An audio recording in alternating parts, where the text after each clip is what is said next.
TV Batuíra Portugal. Para lá do amanhã. Ora, boa noite a todos. Bem-vindos, especialmente a quem vem pela primeira vez. Então, eu hoje trago uma pesquisa que me deu muito prazer fazer sobre Maria Madalena. Maria de Magdala, era conhecida por Maria de Magdala, representa o exemplo de todos aqueles que cometeram equívocos durante a sua evolução. Não sei por vocês, mas eu sou uma delas. Mas que ao ser tocados pelo amor de Jesus conseguem reajustar-se perante a lei de Deus e voltar-se definitivamente para o bem.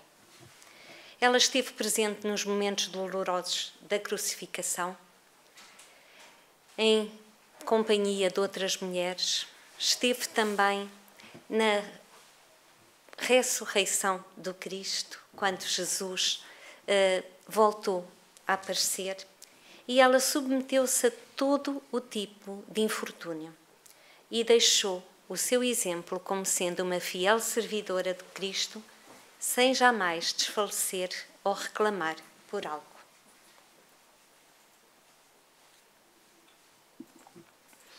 Então, estas foram as obras que eu consultei.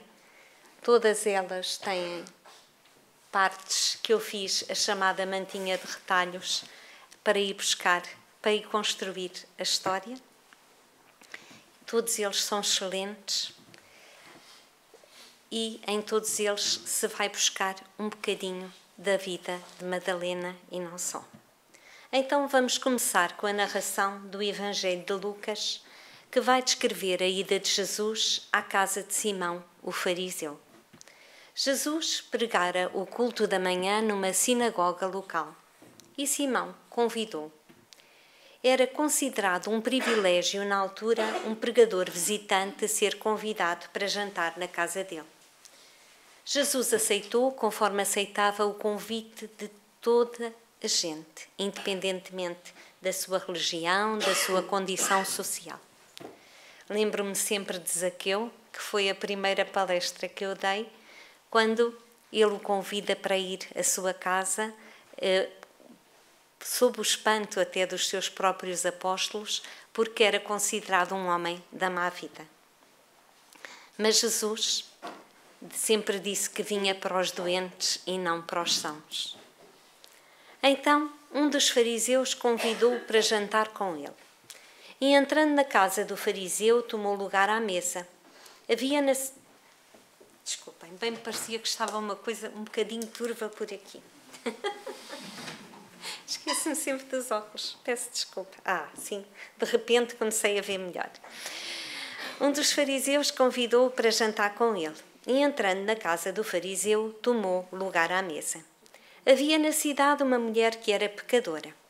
E esta, sabendo que ele estava a jantar na casa do fariseu, trouxe um vaso de alabastro com perfume e, pondo-se-lhe aos pés, chorando, começou a regá-los com lágrimas e os enxugava com os cabelos da sua cabeça e beijava-lhe os pés e ungia-os com perfume.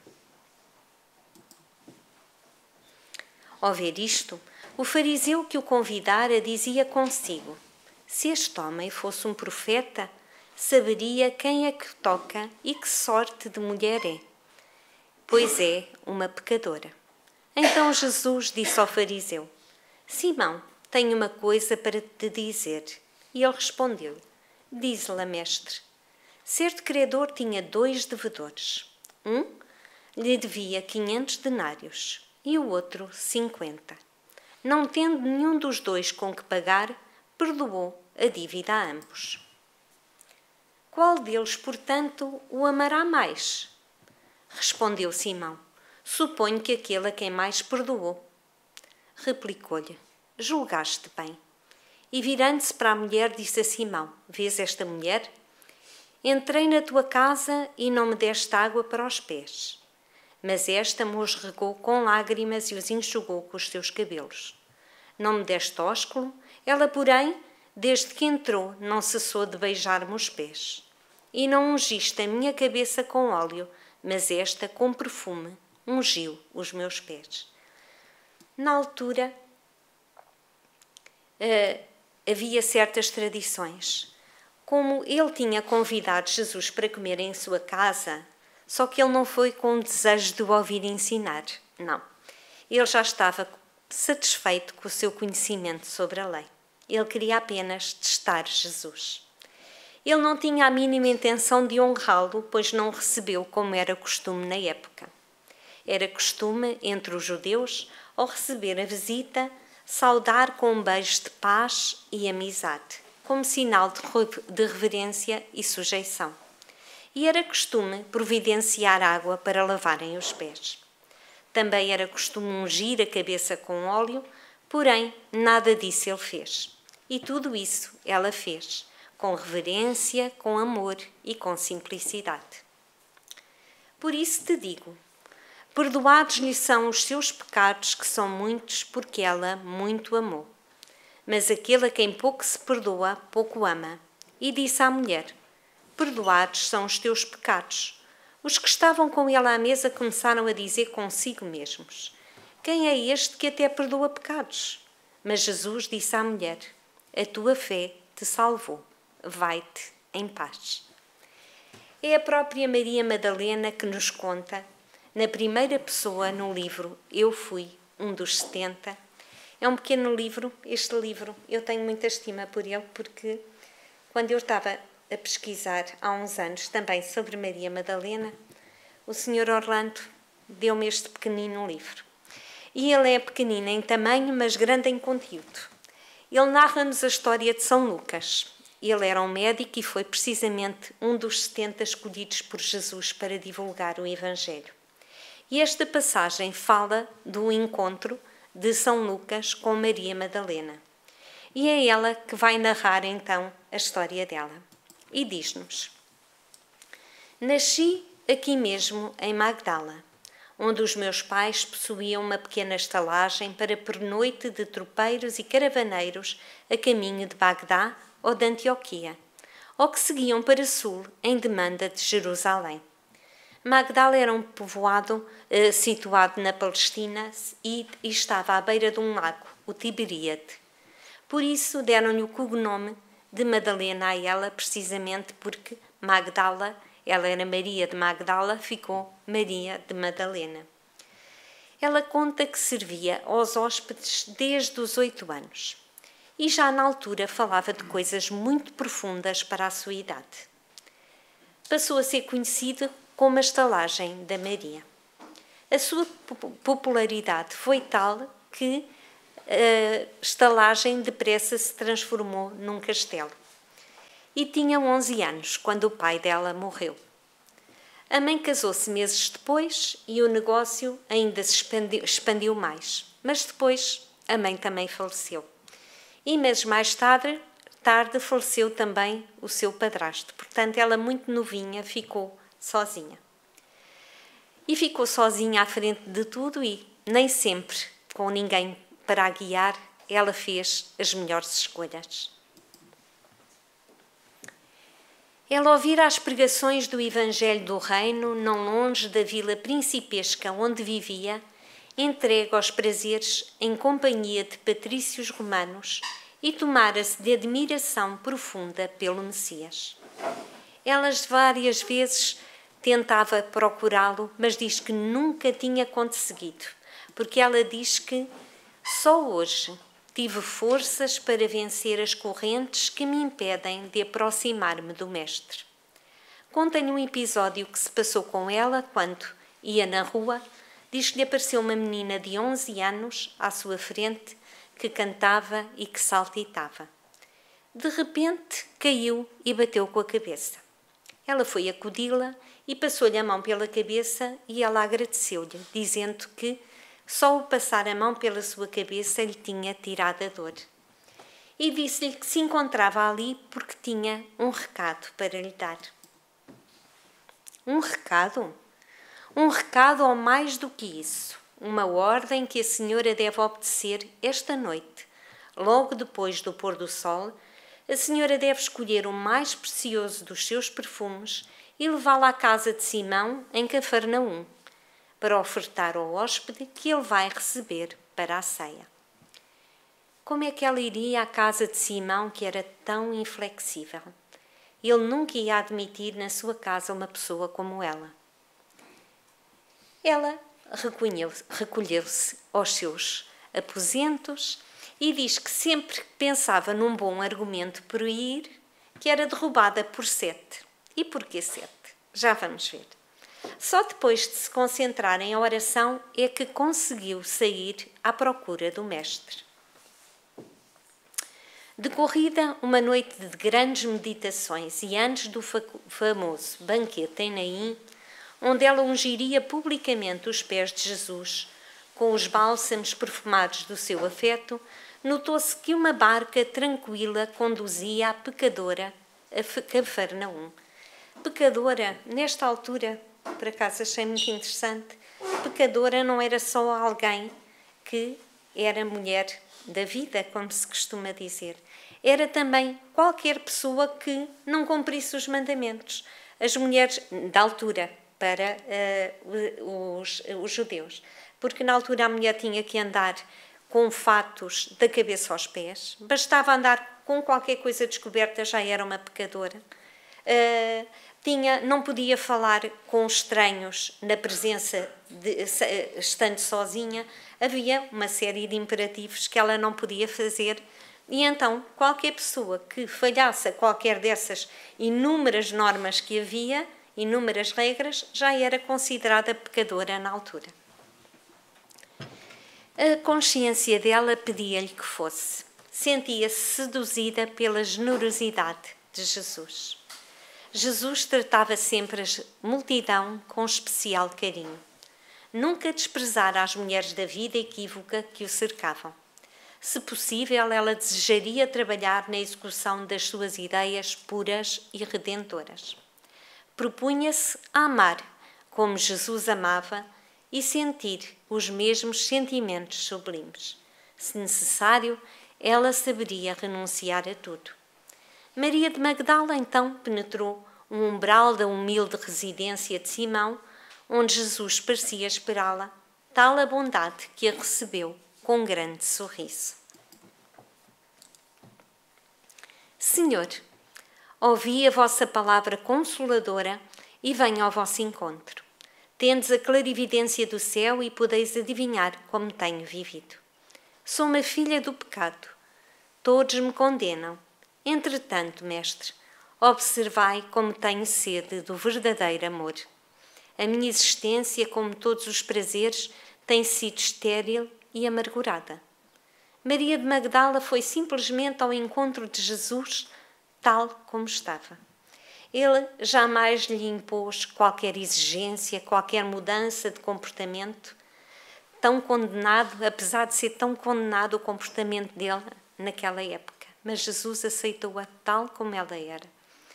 E o Evangelho representa isso mesmo, um encontro entre o céu e a terra, entre o divino e o humano. Ele entendia que cada um tem um momento certo para despertar. Jesus simplesmente a recebeu, inebriando-a com o seu amor e conquistando-lhe sempre o seu respeito. As primeiras lágrimas corriam-lhe pela face, enquanto Jesus a contemplava com bondade infinita. Ela, porém, continuou. No entanto, Senhor, tenho amado e tenho sede de amor. Sim, redarguiu Jesus, a tua sede é real. O mundo viciou todas as fontes de redenção e é imprescindível que compreenda que em suas sendas a virtude tem de marchar por uma porta muito estreita.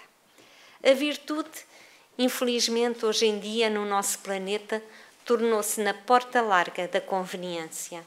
Aos que ama apenas os que pertencem ao seu círculo pessoal, aos que são sinceros, mas apenas com os seus amigos, os que defendem os seus familiares, os que adoram os deuses do favor.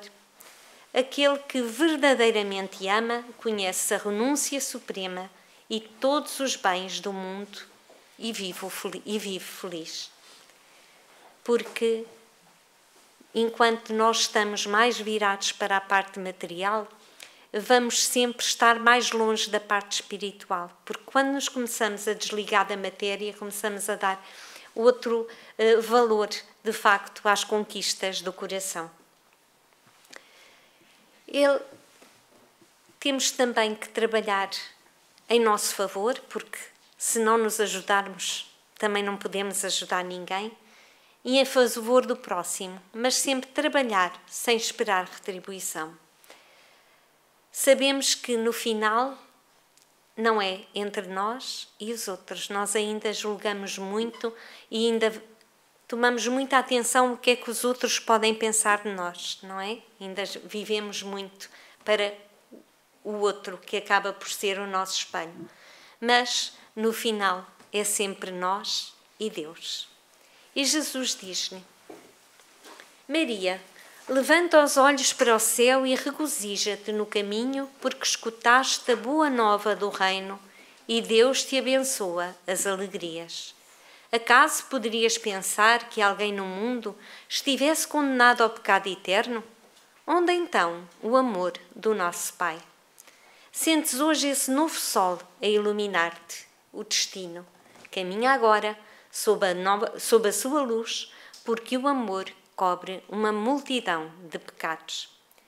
Maria de Magdala pôs-se a chorar. Ela tinha uma dor muito grande, porque ela sabia que nunca ia conseguir ser mãe. E disse para Jesus: Desgraçada de mim, Senhor, que não poderei ser mãe.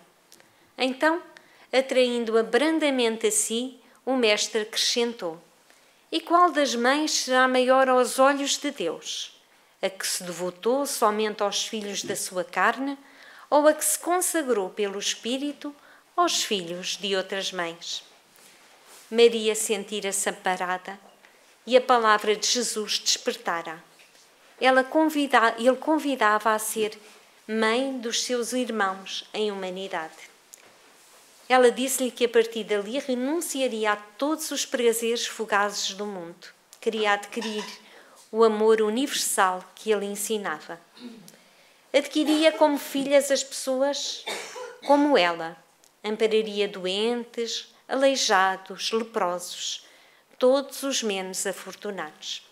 O mestre sorriu-lhe com bondade e disse: Vai, Maria, sacrifica-te e ama sempre. Longo é o caminho, difícil a jornada, estreita a porta. Mas a fé remove obstáculos. Nada temas, é preciso crer somente.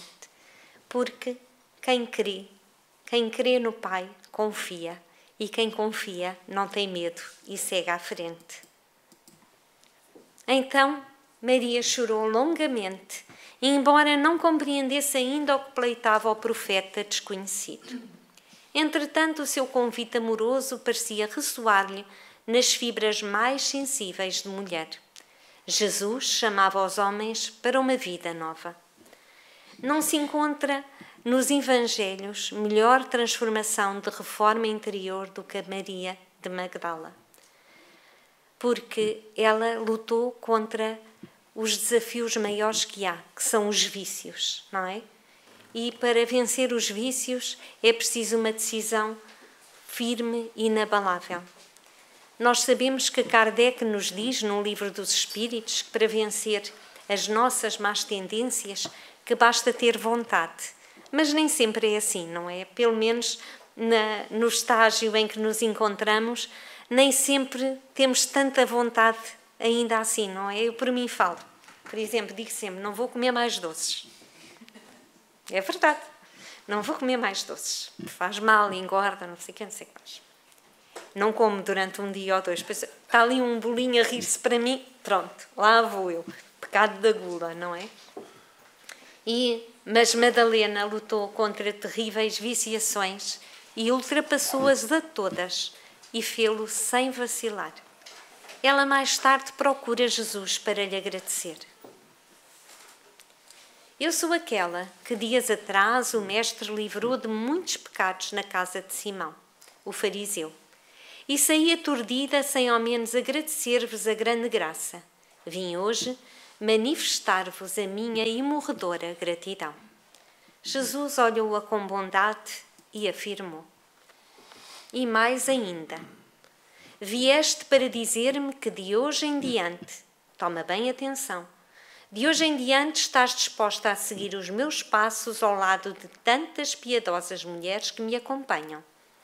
Porque desde este momento tu não serás mais atormentada pelos 7 demónios que te influenciavam desde menina e que te conduziam para a vida desregrada que ultimamente levavas. Já vamos falar sobre os 7 demónios. Maria Madalena ajoelhou-se dobrada frente a Jesus e chorou. Jesus colocou 2 dedos na sua cabeça e ordenou: levanta-te e anda, o teu pé não terá mais dores. Vai à tua casa e prepara-te para seguir-me amanhã pela manhã. Por curiosidade, num templo ao sul de França, eu andei lá a pesquisar, conserva-se o crânio de Maria Madalena. Não trouxe porque a imagem era um bocadinho impressionante e então achei que não era muito boa a vibração de trazer. Mas, se quiserem ir pesquisar, se tiverem curiosidade, que eu tive, fui logo lá ver, não é? Hoje em dia, com o Google, nós passamos pelo mundo todo.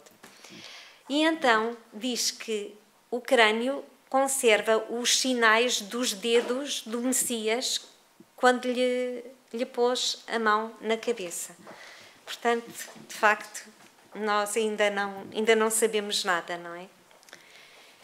Então, vamos voltar à história, precisamente baseada naquele Eu Fui uns dos 70, e é Lucas que fala e que nos diz que ele reparou que, enquanto na luta que Maria Madalena fazia para chegar ao pé de Jesus, ela era seguida por um senhor a quem ela tinha ajudado, porque, segundo o que consta, a porta dela nem sempre estava aberta para quem ia em busca dos prazeres, mas estava sempre aberta para quem tinha necessidades, para quem precisava de comer, de falar. Portanto, ela já tinha esse hábito enraizado em si. Portanto, já não era assim uma pessoa com pouca evolução espiritual, não é? Já era uma pessoa que já estava preparada para ouvir a mensagem. É como a parábola do semeador, não é? O terreno já estava fértil para ser semeado. E então Lucas repara que ela era seguida por Cleófas, que tinha sido um senhor que ela tinha ajudado e que se preocupava com ela. E então, como viu que ela ia muito vacilante, ia atrás dela a segui-la até para aguardar, não é? E que ia sempre a orar por ela até ela chegar ao pé de Jesus. E diz que ele se apercebia da luta titânica que ela travava com os seus obsessores. E conta a Lucas. Desculpa. Eu vinha registando as fases do tremendo combate interno no corpo da bela Maria Madalena. Era um espírito contra 7 que comandavam as atividades mundanas. Cada espírito obsessor tinha uma característica bem nítida.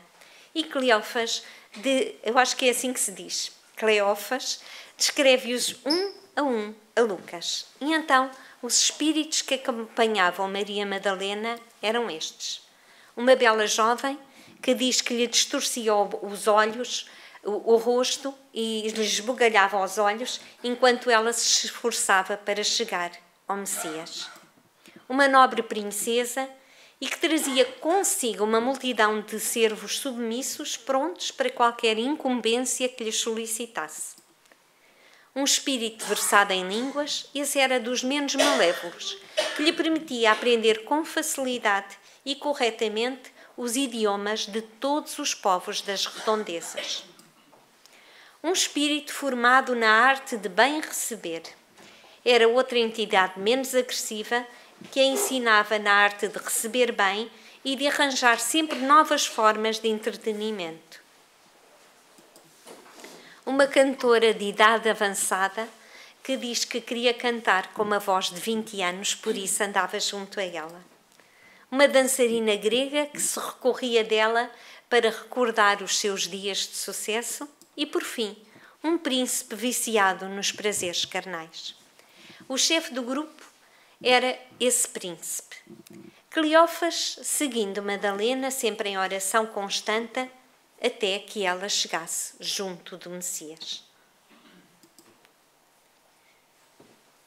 Tu bem podes avaliar a alegria que experimentei quando o Mestre ordenou aos 7 demónios que não mais importunassem a pecadora, distinguindo-a com o chamado para participar do séquito de meia dúzia de santas mulheres que acompanhavam os seus seguidores. Maria Madalena juntou-se às outras mulheres que tinham sido curadas por Jesus. Ela imediatamente se desfez de tudo, ficou com pouco para poder acompanhar Jesus e também porque na altura também trabalhavam para ajudar nas pregações e onde se hospedavam e essas coisas. Essas mulheres também tinham sido curadas e libertadas de doenças físicas e emocionais, convocando-as ao trabalho no bem, ao seu lado e aos seus discípulos, porque Jesus nunca fez diferença entre os homens e as mulheres. As mulheres, tal como os homens, também pregavam. Elas acompanhavam no seu ministério e colaboravam também com as suas posses. A propósito do assédio espiritual que Madalena sofria, Jesus fala-nos sobre a obsessão. Quando o espírito imundo tem saído do homem, anda por lugares áridos, buscando repouso e não achando, diz: tornarei para a minha casa de onde saí. E chegando achava-a varrida e adornada. Então vai e leva consigo outros 7 espíritos piores do que ele, e entrando, habitam ali, e o último estado desse homem é pior do que o primeiro. Porque a casa é a mente do obsidiado, que o obsessor invade e domina. Afastado dela, o obsessor procura, mas não encontra facilmente morada que o aceite. É preciso haver aquela sintonia, não é? Ora, vigia então a vítima anterior.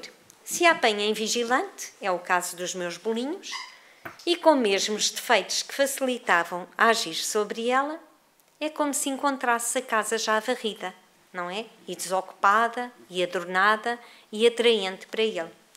Para não ser expulso, como foi na vez anterior, associa-se a outros espíritos piores ainda que ele, para juntos atuarem sobre o obsidiado.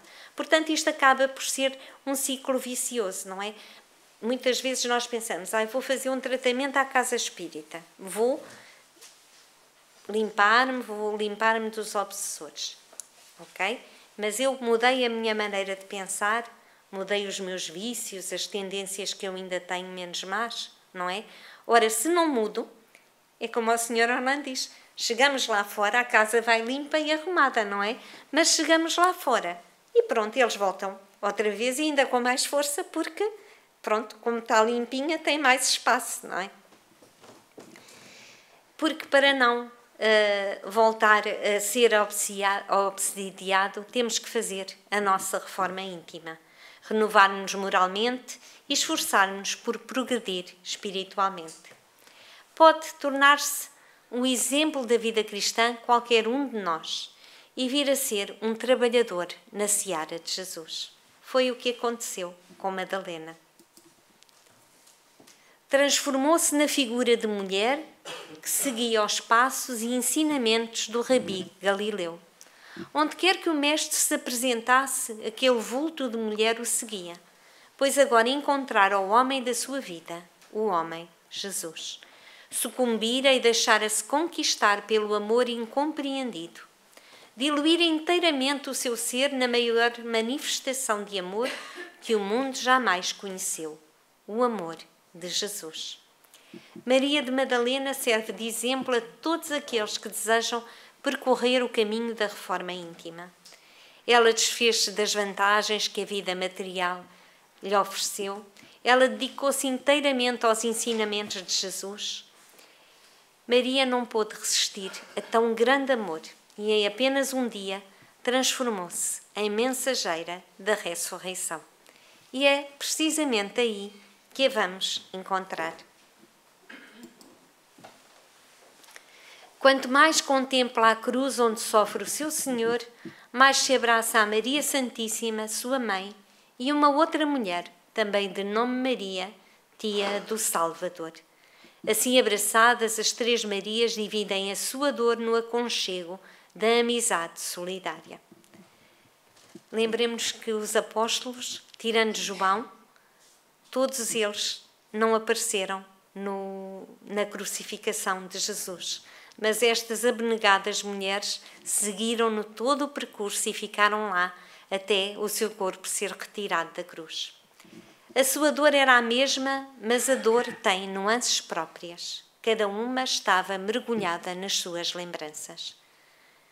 Relembra Jesus quando lhe concedeu a sua libertação e procura o seu olhar doce, sereno e forte.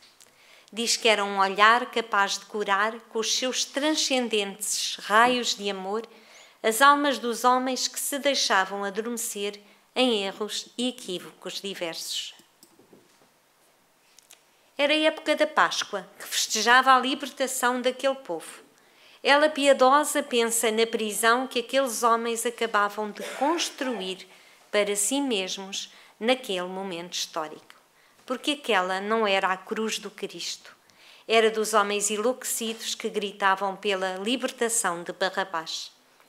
Criaram algumas algemas que os unem uns aos outros, pela culpa, pelo remorso, em demorados resgates kármicos.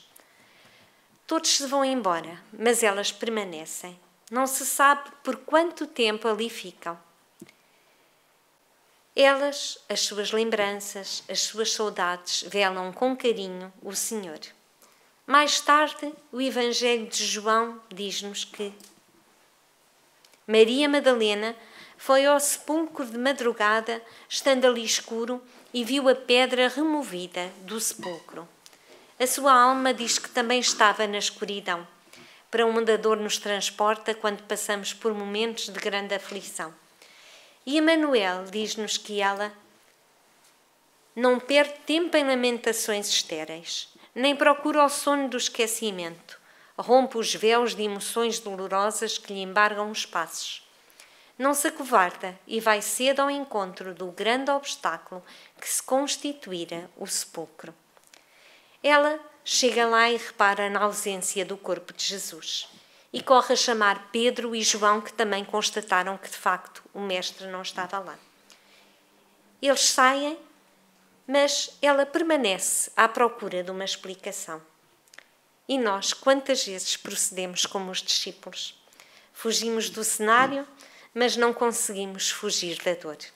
Refugiamos-nos na nossa casa, na nossa cama, para não desenvolvermos na luta que nos magoa, mas muitas vezes é essa luta que nos vai libertar.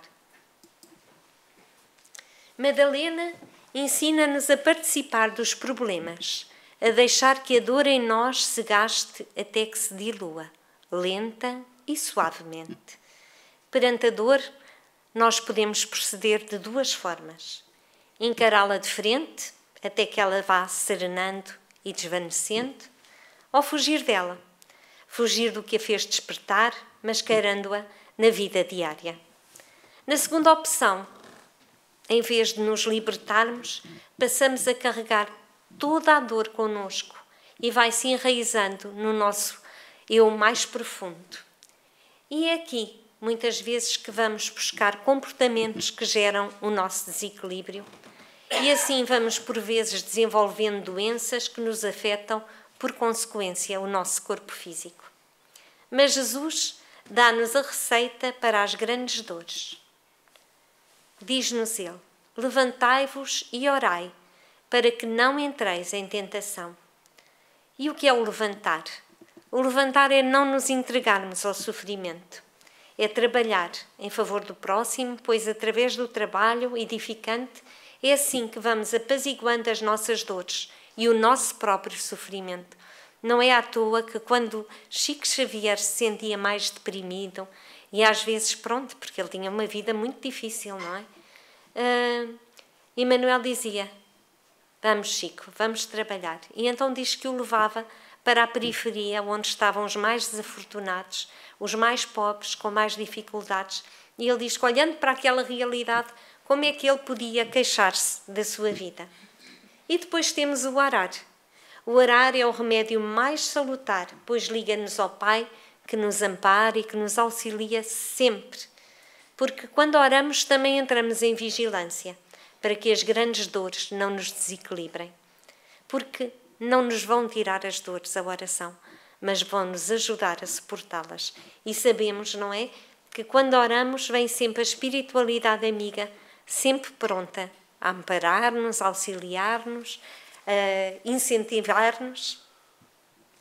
E então é assim que Madalena foi brindada pela companhia dos anjos que se encontravam no sepulcro, apagando a imagem do Cristo morto e abrindo-lhe a visão para a gloriosa imagem do Cristo vivo. Desviando o nosso olhar das cenas mórbidas da morte e das suas lembranças tristes no momento certo, registraremos com alegria as notícias da sobrevivência junto a nós das almas a quem amamos e cuja ausência choramos um dia. E é essa maravilhosa realidade que o Espiritismo nos traz e que vem consolidar através de tão maravilhosas obras como temos. A morte não existe. Ela é apenas o regresso à nossa verdadeira pátria, à pátria espiritual. Madalena não reconhece logo Jesus e pergunta-lhe. E ele pergunta-lhe, mulher, por que choras? Quando Jesus a chama, ela reconhece-o. Porque o amor que Madalena sentia por Jesus fez-se um instrumento poderoso para a sublime visão, para o desvendar da inevitável verdade. O amor aguça os olhos para as verdades espirituais. O raciocínio, por si só, é impotente para registar e entender as eternas verdades. E muitos perguntam, por que razão deixaria o Divino Mestre tantas figuras mais próximas da sua vida para surgir aos olhos de Madalena em primeiro lugar? Porque não apareceu a sua mãe? Porque não apareceu aos discípulos? Emmanuel, no livro Caminho, Verdade e Vida, esclarece-nos que o gesto de Jesus, aliás, nada do que Jesus fazia era feito ao acaso, não é? É de um grande simbolismo divino. E porquê? Madalena, porém, conhecera o fundo amargo dos hábitos difíceis de serem extirpados. Amolecera-se ao contato de entidades perversas. Permanecia morta nas sensações que operam a paralisia da alma. Entretanto, bastou o encontro com o Cristo para abandonar tudo e seguir-lhe os passos. Fiel até ao fim, nos atos de negação de si própria e na firme resolução de tomar a cruz que lhe competia no Calvário Redentor da sua existência angustiosa. Através deste gesto inesquecível, Jesus comprovou a lição de que a doutrina será para todos aqueles aprendizes e seguidores, para todos aqueles que já estão prontos a ouvir. O código de ouro das vidas transformadas para a glória do bem. E ninguém como Maria de Magdala tinha transformado a sua à luz do Evangelho Redentor. Por isso foi ela que o viu primeiro. Rabboni. Rabboni quer dizer mestre. Não me toques, porque ainda não subi a meu Pai. Mas vai a meus irmãos e diz-lhes que subo para meu Pai e vosso Pai, para meu Deus e vosso Deus. Maria Madalena foi contar aos discípulos. Vi o Senhor e ele disse-me estas coisas. E por que é que Jesus pediu para Madalena não lhe tocar? Há também uns relatos do irmão X, onde Jesus, na hora suprema da sua crucificação, já pronto a desencarnar, diz que o céu se abriu e espiritualmente via-se as figuras angélicas todas aproximarem-se, vinham auxiliá-lo, ampará-lo. E então diz que vinha um anjo mais apressado do que os outros. E esse anjo era o anjo da caridade. E então vinha-lhe dizer onde estava Judas. E a primeira coisa que Jesus fez após o seu desencarne, foi descer ao umbral e ir ver como é que se encontrava Judas. Por isso ele então dizia que não estava próprio para ser tocado. Ela renuncia ao tempo que podia desfrutar da companhia de Jesus para avisar os outros apóstolos. Ora, se fôssemos nós que tivéssemos Jesus ao pé, íamos lá avisar os outros, não é? Nós queríamos era desfrutar um bocadinho mais da companhia de Jesus, mas ela não, ela sabia o que tinha que fazer. E assim devemos todos proceder, não parar em contemplação, agir e trabalhar para que possamos ser vivos mensageiros da palavra do Senhor. E é o que ela faz rapidamente ao ir ter com os apóstolos. Depois da gloriosa visão de Cristo ressuscitado, Maria de Magdala voltou de Jerusalém para a Galileia, seguindo os passos dos companheiros queridos. Após algum tempo, quando os apóstolos e seguidores do Messias procuravam reviver o passado, junto ao Tiberíade, os discípulos diretos do Senhor abandonaram a região a serviço da Boa Nova.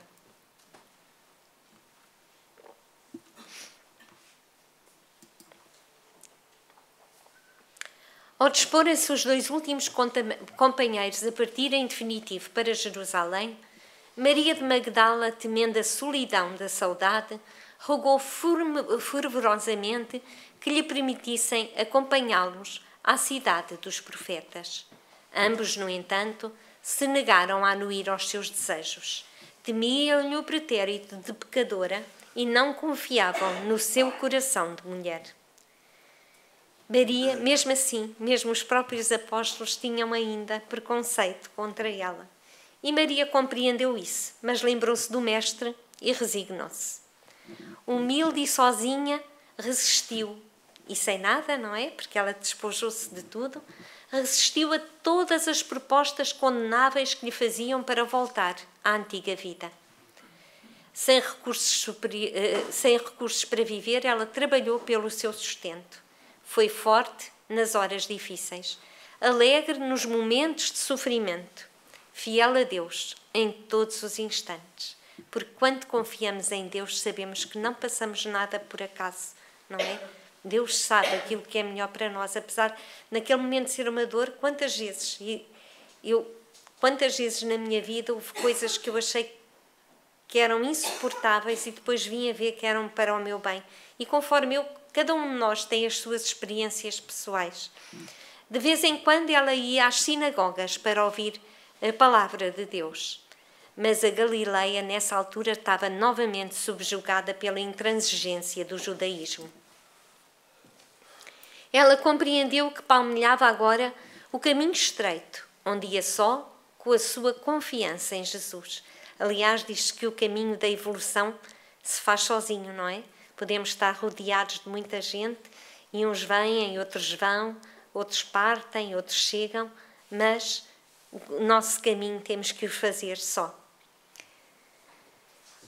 Por vezes chorava de saudade quando passeava no silêncio da praia, recordando a presença do Messias.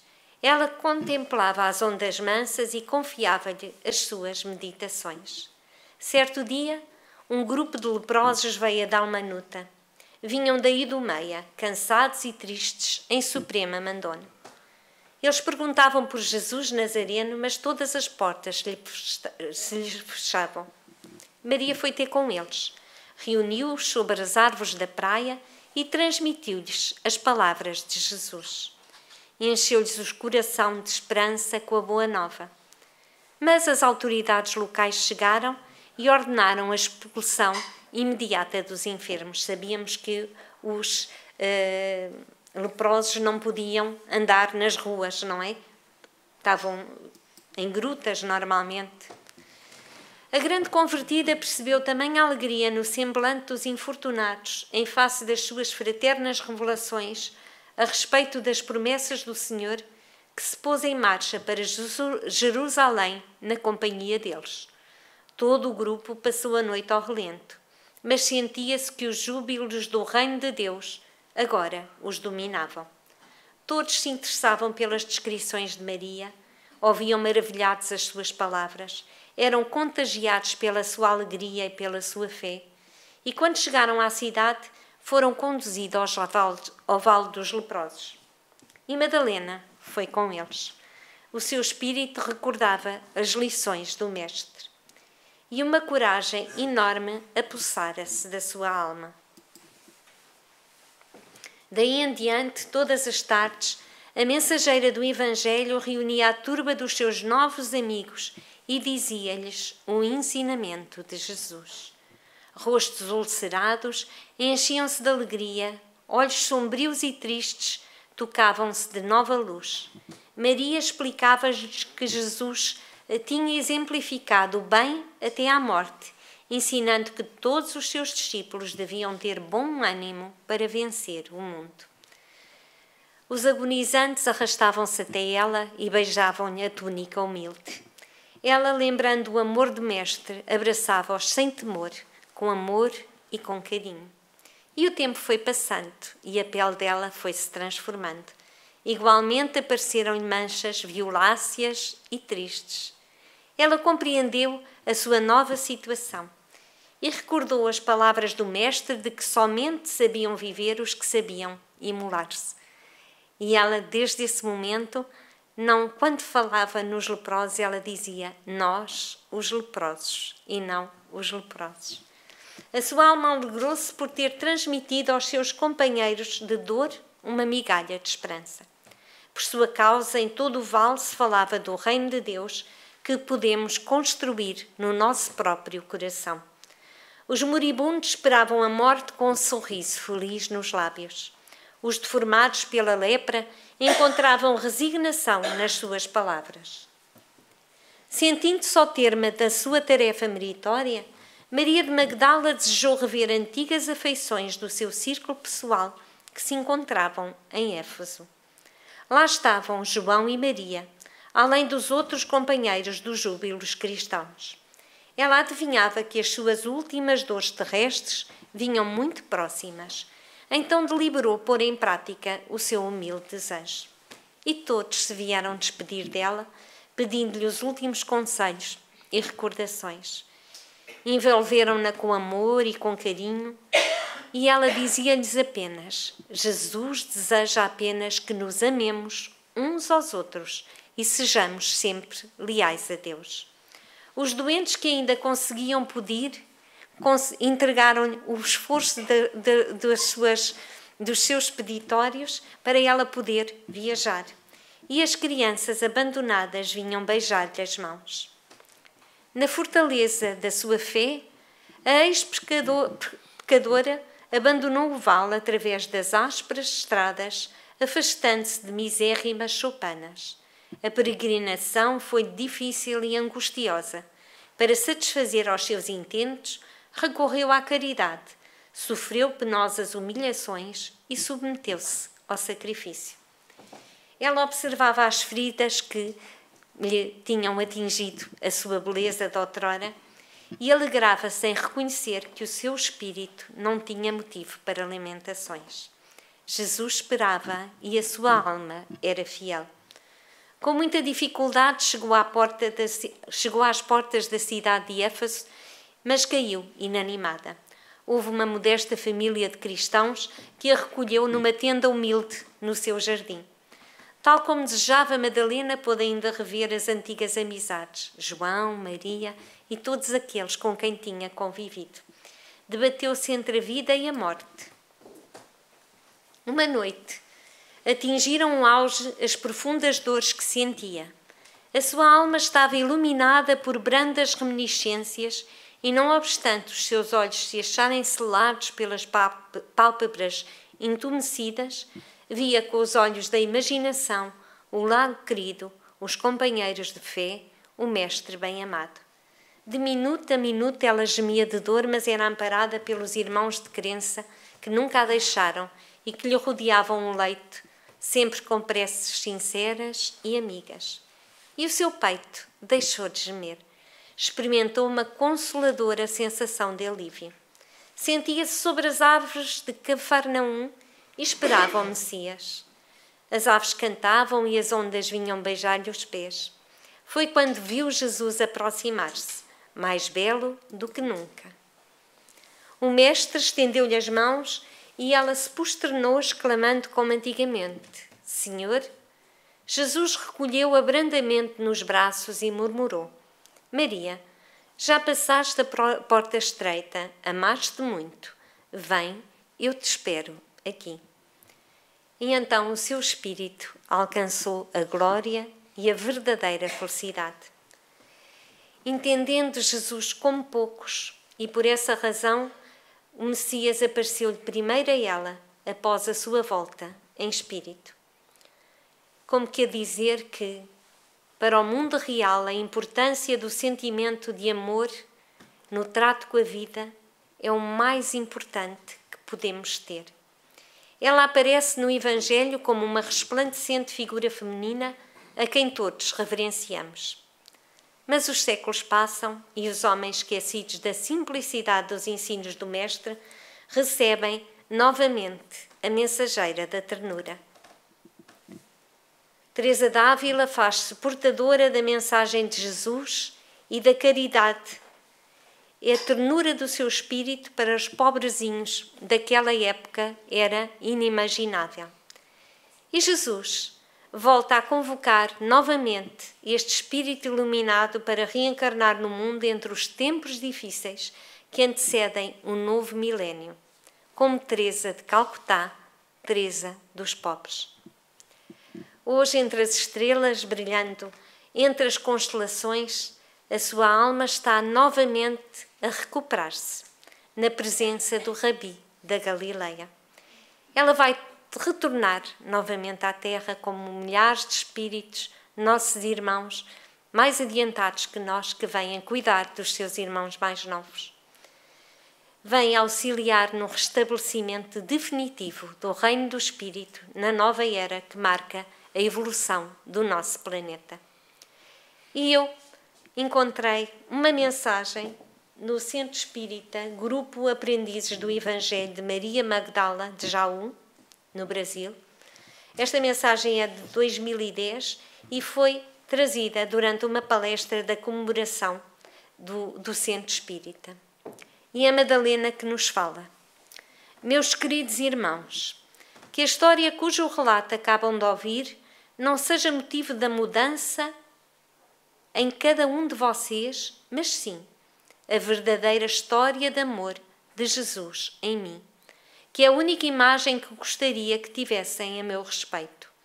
O corpo físico doente foi a maior certeza do amor que ele me oferecia. Amor esse que hoje vai curar os corações da lepra do egoísmo, do rancor, das paixões e do orgulho. Que a minha vida não fique marcada sob o prisma da punição no corpo físico, mas com a alegria de quem conhece o verdadeiro amor. E assim, nada mais tenho a dizer, depois destas palavras, peço que o amor de Jesus, do doce Rabi da Galileia, possa tocar tão profundamente os nossos corações e ajudar-nos também na nossa transformação moral. Muita paz e muito obrigada.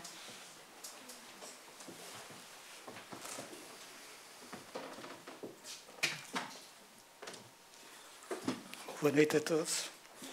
Creio que não há muito a acrescentar. Só temos que agradecer os conhecimentos que a doutrina espírita nos traz e o estudo que a Isabel também fez para nos mostrar na noite de hoje. Por isso vamos agradecer a Jesus, não é? E como sempre, iniciamos com uma prece, mas também terminamos com uma prece.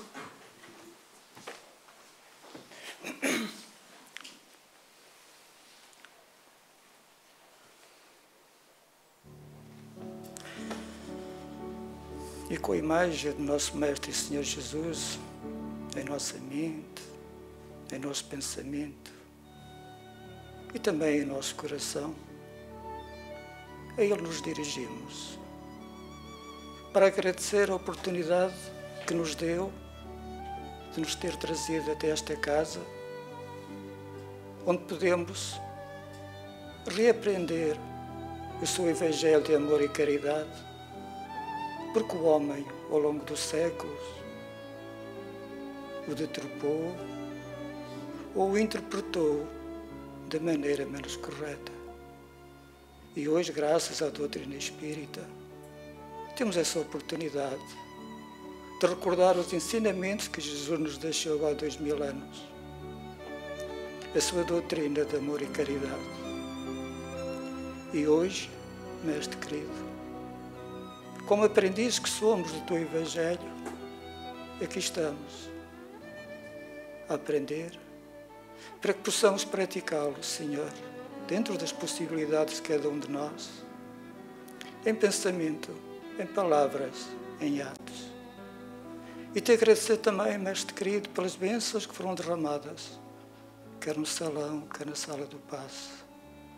Que todos nós, mestre querido, principalmente os mais necessitados, que tenham recebido, mestre, aquilo que tanto necessitam e aquilo que tanto procuram, quer seja físico, psíquico ou espiritual. Mas também, mestre querido, que aqueles doentes que estão nos hospitais e em seus lares, recebam eles também a tua bênção, Senhor, e sejam envolvidos nas tuas vibrações de paz, de luz e de amor. Possamos nós também levá-las para as nossas casas, para todos aqueles irmãos e companheiros com quem nos vamos cruzar. E que a tua paz, mestre querido, fique e esteja sempre em nosso coração, abençoando, Senhor, e amparando cada um de nós. Abençoa-nos e fica connosco, mestre querido, hoje, agora e sempre. E que assim seja. TV Batuíra Portugal. Para lá do amanhã.